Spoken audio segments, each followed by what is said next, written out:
Good afternoon and welcome to the Radical Esports Cup here on iRacing once again. The 2100 GMT racing continues this time around from the Virginia International Raceway. We're just now 3 rounds away from the end of our season and finding out who's going to be our overall champion in 2025 Season 2. It's myself, Ewan O'Leary, and Ron Mounds alongside me for this round of the championship here on the RaceSpotTV and iRacing YouTube channels. Good to be back alongside you for this one, Ron. I mean, Virginia International Raceway, such a twisty and technical circuit, but in these SR10s I've already seen some officials racing this week and the signs are good. We're going to have an exciting race tonight.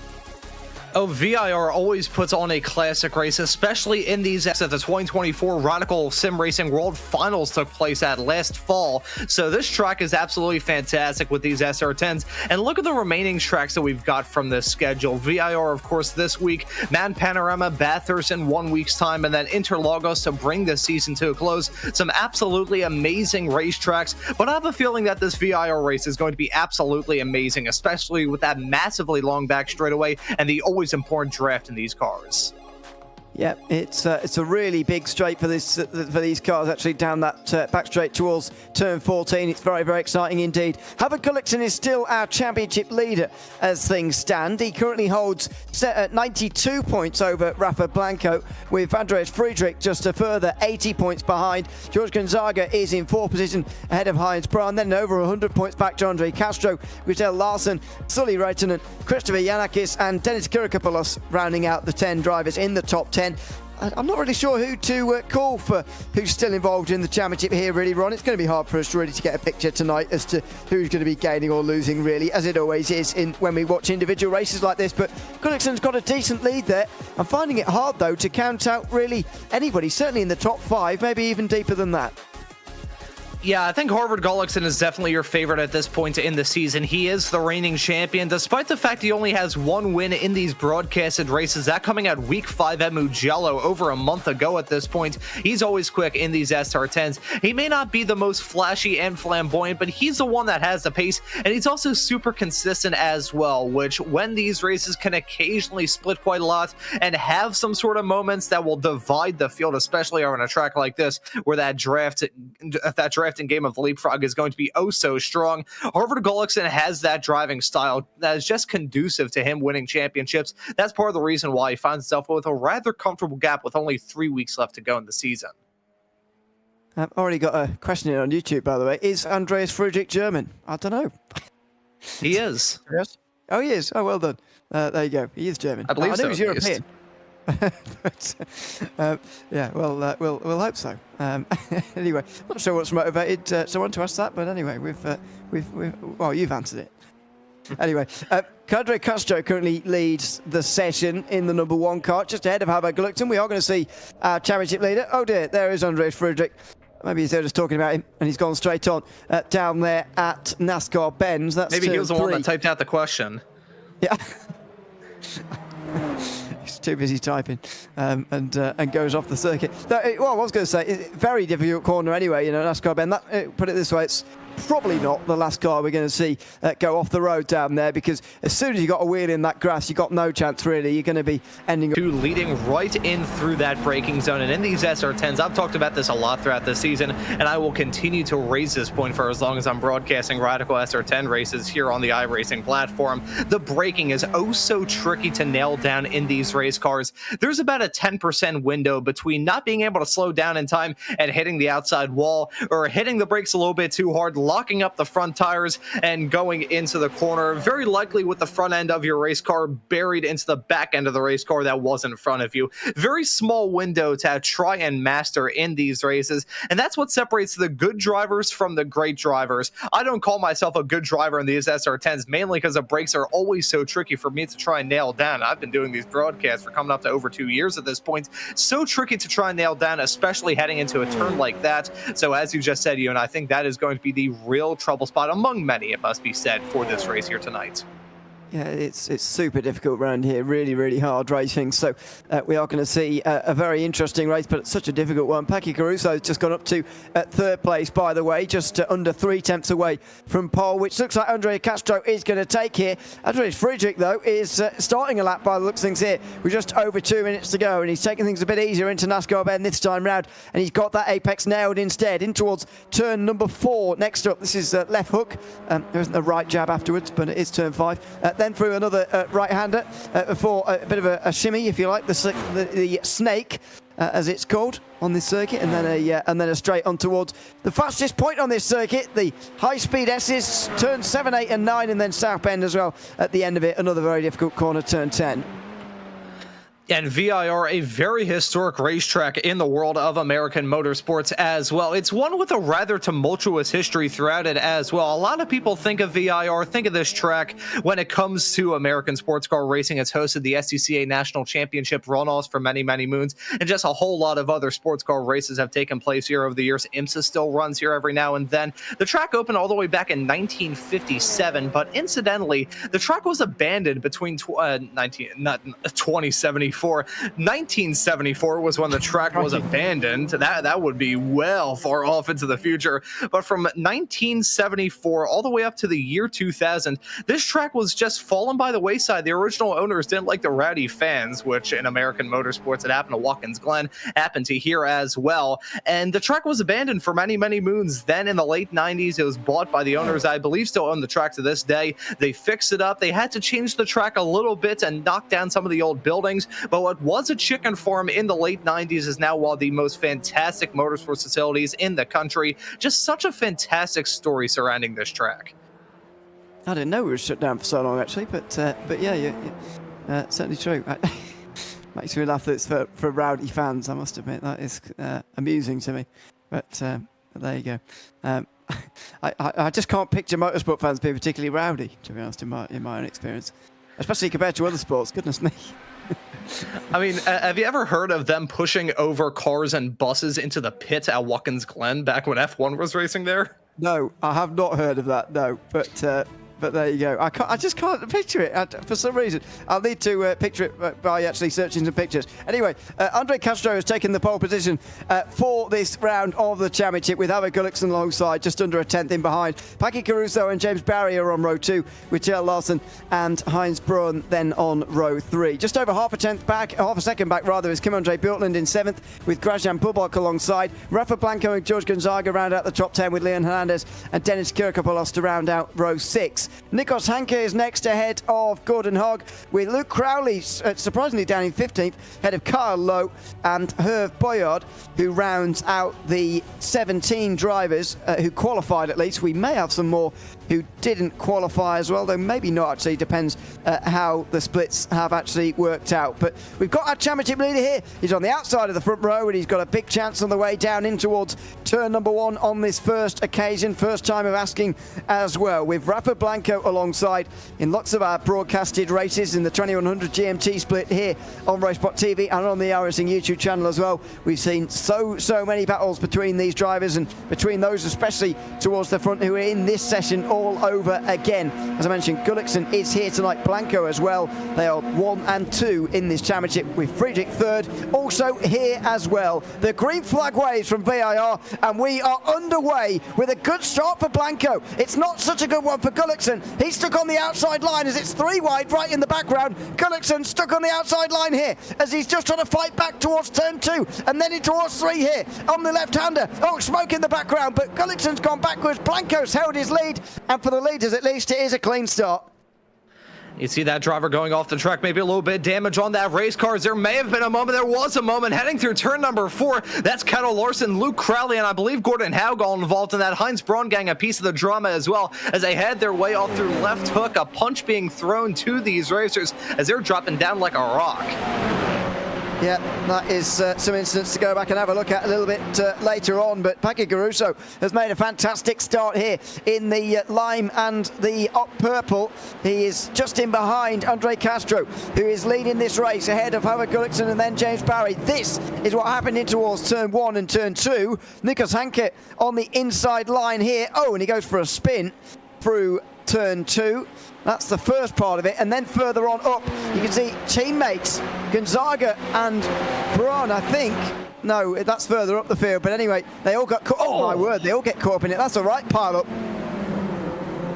Yeah, and you look at all the drivers involved in all that. A lot of the inert teammates all coming to blows heading off through that corner. George Gonzaga, one of the series administrators here in the Radical Sim Racing world, he had a really poor start. That's James Berry with a big sideways snap coming out of Hog Pen, loses it on the grass yet again. He's going to drop down from, I believe, a podium position, or at the very worst, P4. He's now dropped all the way down to P9, so that is a really rough turn of fortune for the Brit in the number 4 car.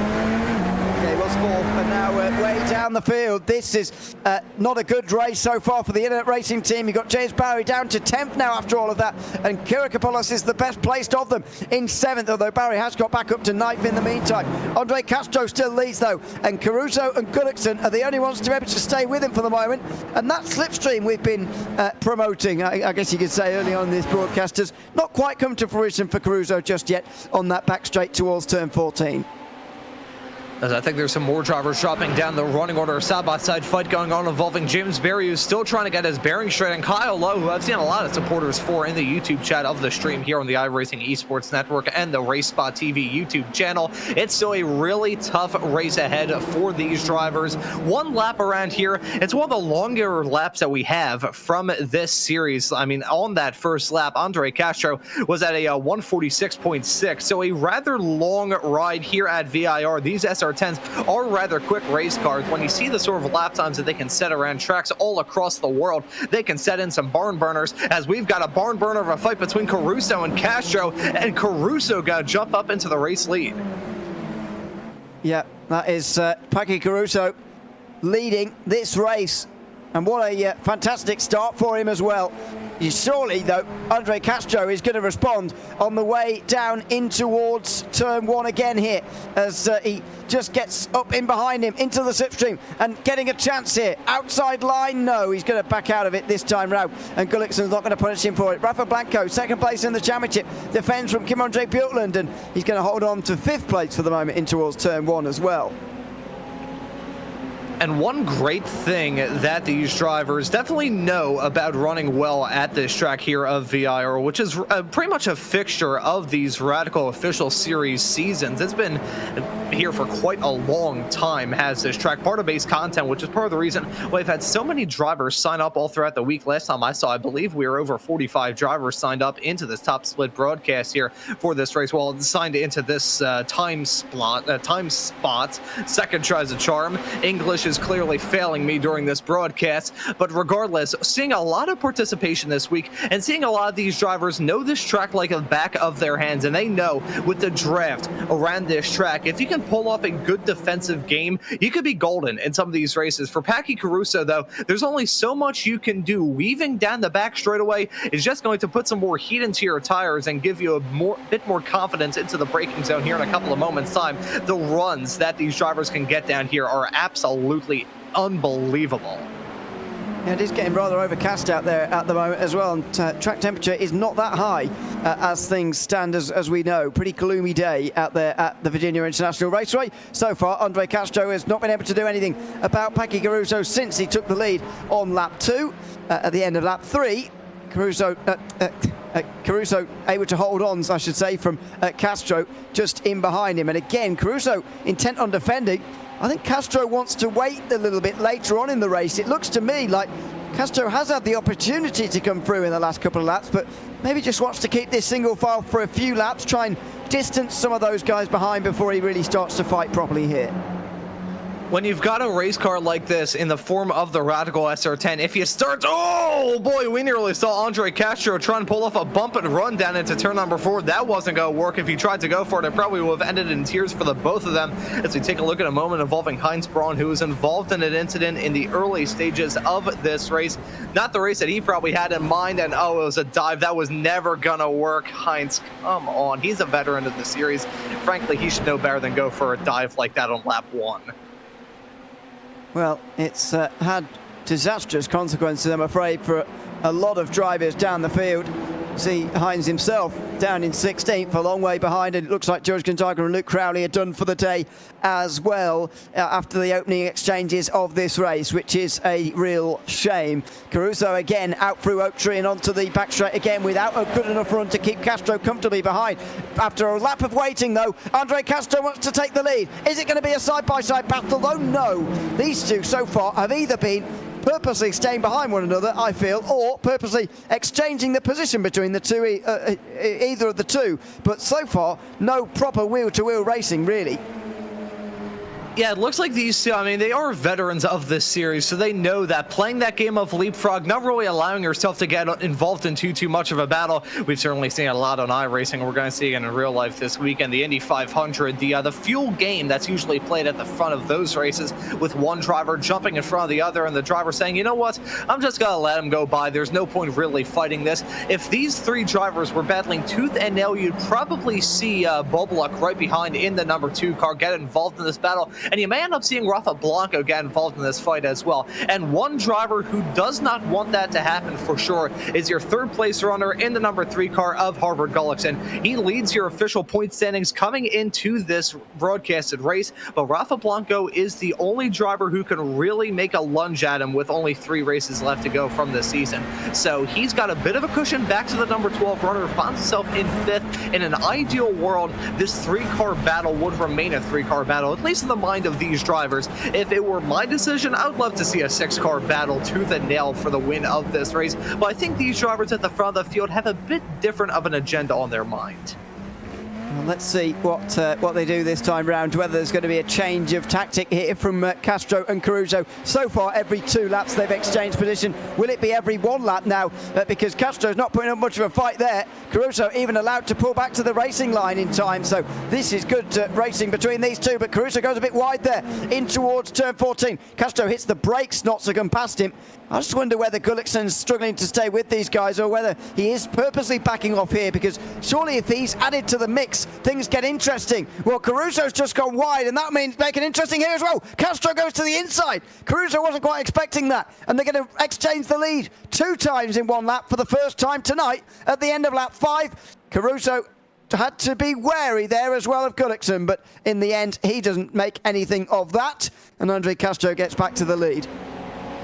And I think Harvard Gullickson is maybe looking at these two right in front and is maybe starting to chomp at the bit to get a move done on these competitors. He's down 1 spot from where he started in this race, and with those cars behind, slowly but surely reeling them in behind the roar of these Ford EcoBoost engines in these race cars, you can start to hear the Jaws theme play. I think Harvard Gullickson is feeling the pressure more and more. He may decide to get himself involved in this battle. We saw a tad bit of it. I think that was him just really dipping his toes into the pool to see how that water temperature is as they head their way down that start-finish straightaway off into turn number 1. If you're Harvard Gullickson, I think there's actually a benefit to try and get a move done on these two and just say, you know what, y'all can battle for second. I'm going to try and check out and grab my second win of these broadcasted races.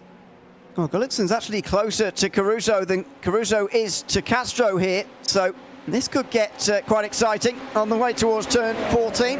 Is Gullickson going to do anything about it? No, because Caruso comes to the inside instead, and Castro lets him do that as long as Caruso hits the brakes at the right point this time round. On the bottom of your screen, Leon Hernandez goes through on Dennis Kirkopoulos, who's down to 8th place now.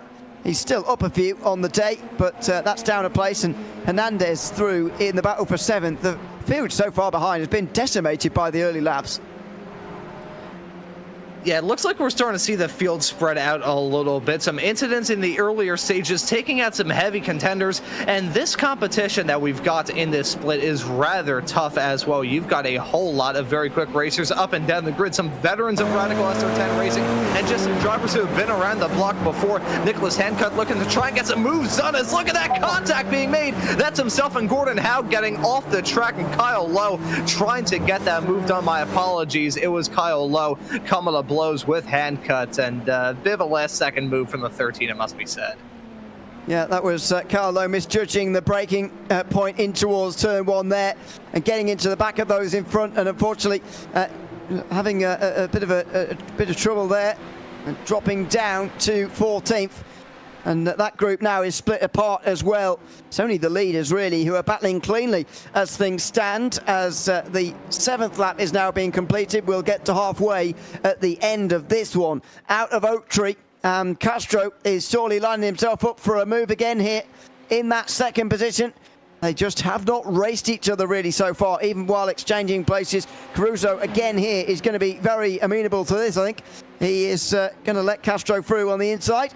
And there you go again.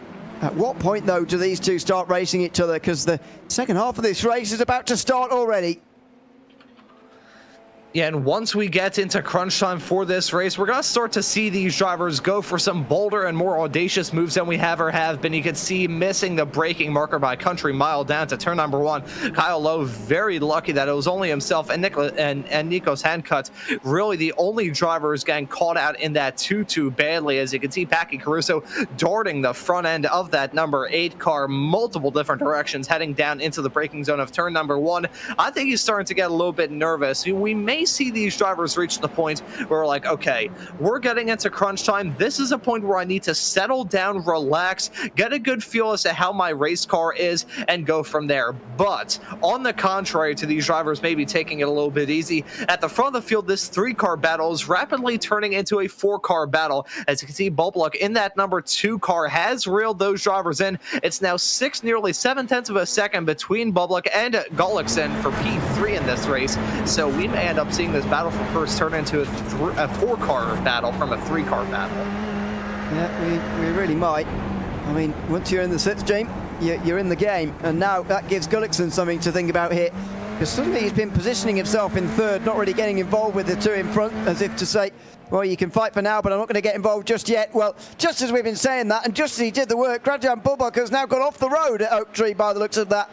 And it's back to 3 again for the lead.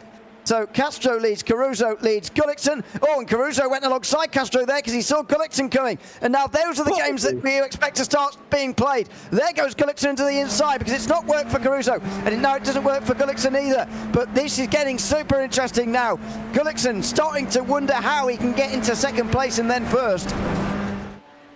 Yeah, and you can see that Gullickson thought to try and go for a move around the outside right towards the end of the lap, heading his way through roller coaster. Didn't work out that way. Instead, they're still running a line of stern down into turn number 1. Looks like Caruso not going to go for a move on Castro, and Gullickson not going to go for a move on Caruso. So they stay P1, P2, and P3. What we saw there from Harvard Gullickson was a move of a champion, the reigning champion here in the Radical Esports Cup official series. And based off the fact he's leading it at the present moment, you can tell that he's looking to go back to back with the points gap that he has. He doesn't feel like he has the gap to really push, and I can't necessarily blame him. What we saw right there was a driver who wants to make it to the end of this race, wants to have a good average finish from the season, just be there at the very end. To finish first you have to finish, and a move like that is part of the reason why thus far this season Havard Gullickson has an average finish of 4th. That right there was a driver who does not want to hit the wall. Yeah, he's been unbelievably consistent so far this season. And down the bottom of the screen, by the way, you can see another one of those fights. Kimondre Bjorklund just in front of Gradian Bubluck, who just went off the road there and dropped down to 6th position. That is a real big shame for him after working so hard to get up to these guys out front. As we get on to lap 9 here, he's coming back again now alongside Bjorklund as Caruso gets through on Castro. That's pretty late in the day, but he's got it done with a bit of ease there, a little bit only. Bubluck goes through indeed on Bjorklund. That was a lot easier, but he's gone quite deep into 14. He'll get away with that, and he'll be back into the top 5.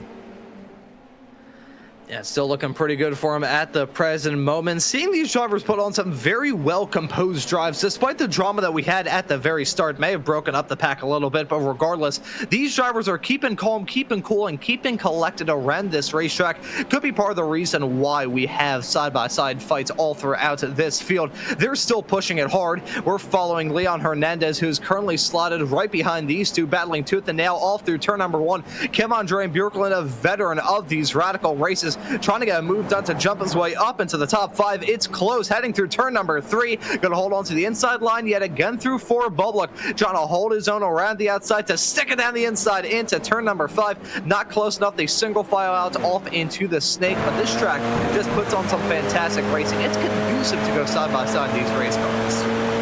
Yeah, in these cars, I keep describing this, it's just not normal. Whoa. To see this, look at that for Bubok! Oh my word! And it was always going to end in a crash! Bjorklund's off the road down there in the grass, up at turn 9. The most high-speed body you can imagine on this circuit, as on the Bobby screen off the circuit. James Barry, dear oh dear, it's all happening here. Kurakapoulos through as well on the outside of Bjorklund. It is absolutely all happening out there at the moment, as some of the high-speed corners of this circuit providing high drama at the moment. Here comes Castro in the meantime on Caruso. He won't go anywhere. 4 laps to go. That was all happening in the middle sector there. That was absolutely fantastic. Full balls to the wall, full bravery from Bulbuck to be able to get that move done in the number 2 car, jumping in front of Kim Andre and Bjorklund. What happened there, Bjorklund sent slightly offline at the beginning of that S. I'm not really sure the best way I can describe it. I think I'm going to hold off on the comparison for now, as we got some bump drafting at the front of the field. Caruso and Castro nose to tail, literally, as here comes Gullickson, maybe trying to get a move done down the inside off into turn number 1. Not able to get it done, but what we saw there, that moment for the number 11 of Kim Andre and Bjorklund, he got intimidated. There's no doubt about that when Bulbuck pulled off that move, which frankly I thought we were going to see that number 2 car go off the track in a cloud of grass, flakes, dust, and steam. Didn't work out that way for him. Worked out that way for the number 11 of Bjorklund. What we saw heading off through that section of the racetrack, it's like a luge event at the Winter Olympics. He got slightly sideways heading off through the first part of that, and that just snowballs out of control for there. And by the time you headed off into this section, he took a one-way trip off into the grass. And James Barry, I don't think he escaped that moment with clean pants either. Goodness me, that was some moment there.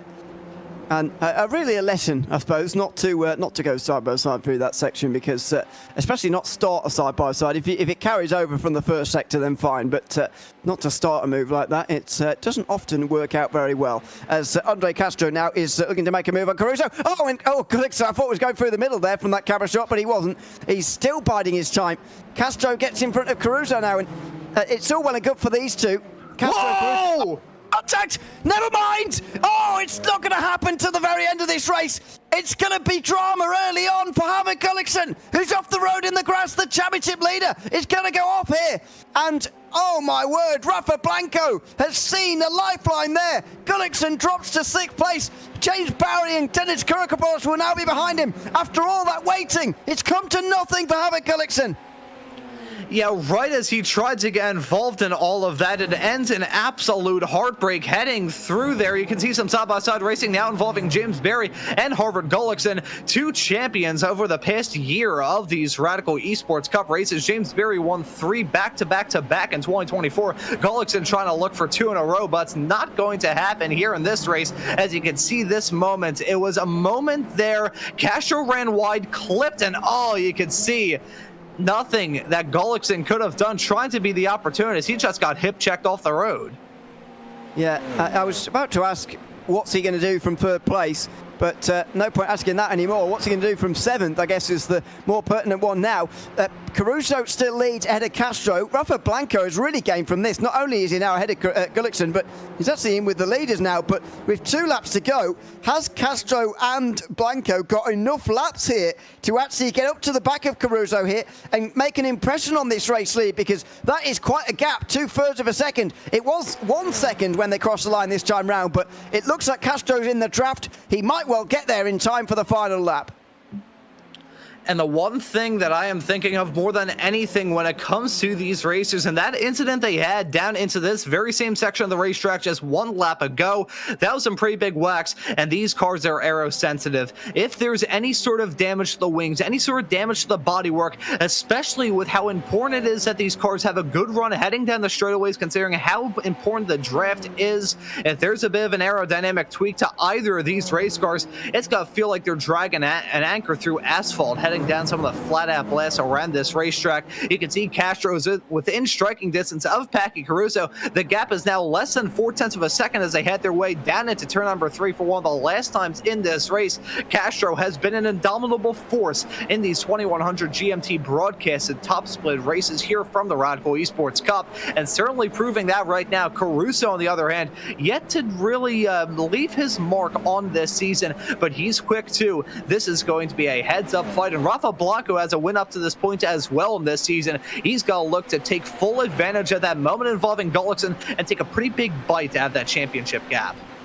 Yeah, and he'll be Dennis Kurikopoulos' his best friend at the moment as well, because Gullikson could lose another place theoretically in the next 2 laps as well. So he'll be keeping one eye on that while he's trying to keep his eyes on the road here and watch what's going out in front here. Caruso lost another 1/10 of a second since this time last lap, effectively through all the corners, and the slipstream is going to play another role here. But Castro knows if he starts the last run on the back straight there through Oak Tree Corner next lap, with that sort of a margin, he's not close enough. He needs to be 3 tenths or 4 tenths or something like that behind. As the battle for fourth goes on again, Hernandez through on Bubok, and that is again not a fight through turn 14. It's all going to come down to the last lap here. We've not seen too much side by side through turn 14 and so on, but we're about to see it on this last lap here.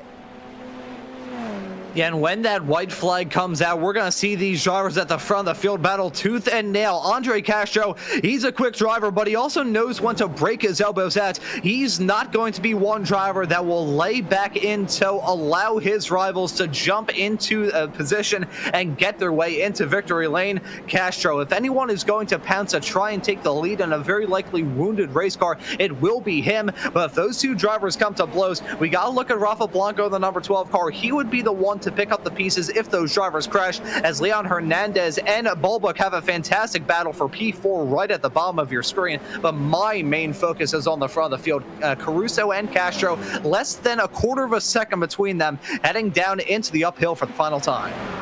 And he's flashing the lights as well here. It's Caruso, I'm not sure. And I don't suspect Caruso wants to be in this situation, particularly with such a small lead going through Oak Tree, but he's got to try and get the exit somehow. And he's done all right, actually, through those couple of corners there at 11 and 12. Again, flashing his lights at the lap car. He does not want that car to play a role at all here, as Castro gets into the slipstream now, and he picks his side. In fact, he's going to have it chosen for him by Peggy Caruso, who goes to the right. Can he brake late on the outside and defend this position? Maybe. Oh, very late on the brakes. Can he just force Andre Castro out? He can. And Caruso looks like he's going to win this race from here. He's only got 2 tenths, though. He's got to defend into the final turns. He's got to get a good run. And he's wide. He's wide. And Castro's going to get a good run here. He's going to be right side. Oh, he's off. He's trying to get such a good run. He's off the circuit here. Off into the grass. And he's lawn mowing out there while Peggy Caruso comes through. And he takes the race win here at the Virginia International Raceway. What a fantastic finish to that race. The gap 9 tenths at the line, but it doesn't tell the story. Caruso with a great bit of defense to win that thing at the end. That right there tells you everything you need to know about the kind of racer that Andre Castro is. He put everything on the line heading off to the final corner. He knew that that run to the checkered was just long enough whereby he could draw alongside and maybe get that moved on Peggy Caruso if he just carried enough speed heading down the hill onto that straight for the final time. He did not lift. He would not lift. And at the end of the day, it didn't work out too well for him, but the fighting effort goes to Andre Castro. He may not pick up the checkered flag, but he stole my heart with that move at the end. He gave it everything, but he couldn't quite get the win ahead of Caruso, who is, as I say, got 9 tenths at the end. Maybe that does flatter him slightly. Rafa Blanco finishes 3rd and gains some points on Gullikson, who finishes 7th. In between them, Graziano Bubok, Leon Hernandez and James Barry. Dennis Kurikopoulos couldn't get past Gullikson in the end. Andreas Frederick and Kim-Andre Bjortland round out the top 10. Kjell Larsen finished in 11th ahead of Nikos Hankett, with Gordon Haag next. Herb Boyard made up 3 places in that race to finish 14th, with Carl Lowe, the last driver, on the lead lap. Heinz Bruin was 1 down in 16th. Josh Kondaga did actually get back onto the circuit again, finished 4 laps down in the end of that one. 13 laps down with Luke Crowley after getting involved in that opening lap incident, which was a shame for him. And it certainly did spread out the field early on as well. But the good thing was, out front, there was a very clear race between Castro, Caruso, and late on as well for Rafa Blanco as well. But Caruso was the mainstay up towards the front, and in fact the leaders did stay super close together all throughout that race, and it came down to the very end, as we suspected it always would round here. Yeah, when it comes to races in these SR10s at VIR, you can never say it's over until that lead car comes across that start-finish line and takes that checkered flag. For Packy Caruso, he was probably thinking that we'd see Andre Castro somehow bolt in front of him right at the end, even with that trip off through the grass. I'm sure Packy Caruso was staring at his rearview mirror all the way up to that point where he crossed that start-finish line to win this race. You can never say never when it comes to races at VIR. It doesn't really matter what sort of car you're in. And for Packy Caruso, he is going to grab his first win of the season in these 2100 top split races. Andre Castro was oh so close to grabbing not his first, but would have been his fifth this season. Wasn't close enough, but he gave it the old college try, so to speak, coming out of the funnel turn. I actually think he almost threw it away by trying too hard there.